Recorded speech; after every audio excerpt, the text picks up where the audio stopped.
రోజు మనం 2026 2027 శ్రీ పరాభవనామ సంవత్సరం సింహరాశి వారి రాశి ఫలితాలు తెలుసుకుందాం. సింహరాశిలో మక 1, 2, 3, 4 పాదాలు, పుబ్బ 1, 2, 3, 4 పాదాలు, ఉత్తర 1వ పాదం. ఈ సింహరాశి జాతకులు ఈ 9 పాదాలు.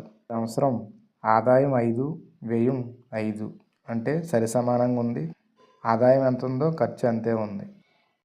రాజపూజితం 7, అవమానం 7 ఇది కూడా సరి సమానంగా ఉంది.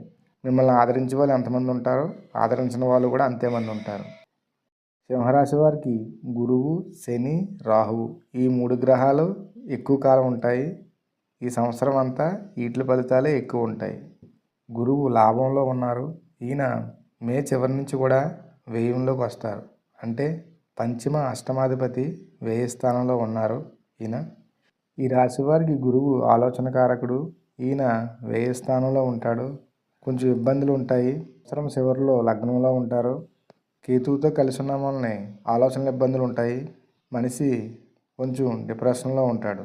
కానీ శని అష్టమ స్థానంలో ఉన్నారైనా అష్టమ శని అవుతుంది. గురువు ఇంట్లో ఉన్నాడు ఆయన.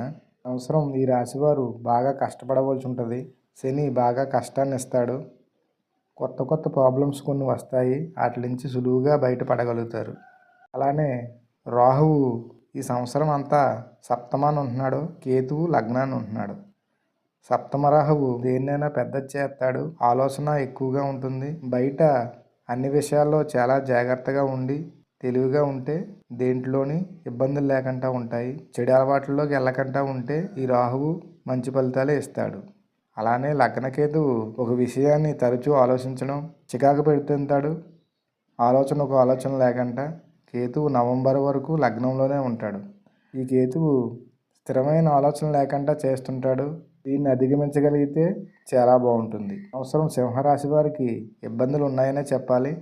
ఆలోచించి నిర్ణయాలు తీసుకోవడం చాలా మంచిది. ఆరోగ్యం బాగా కాపాడుకోవాలి. ఉద్యోగం చేసేవాళ్ళు ఆఫీసుల్లో చాలా జాగ్రత్తగా ఉండాలి. మాట విషయంలో చాలా పొదుపుగా మాట్లాడాలి. నవంబర్ దాటిన కాంచి ఈ రాశి వారికి చాలా బాగుంటుంది. అనుకున్న పనులన్నీ అవుతాయి. చాలా చక్కగా ఉంటుంది. అసలు ఈ 9 పాదాల్లో మీ నక్షత్ర పాదం ఏంటన్నది కామెంట్లో తెలియజేయండి.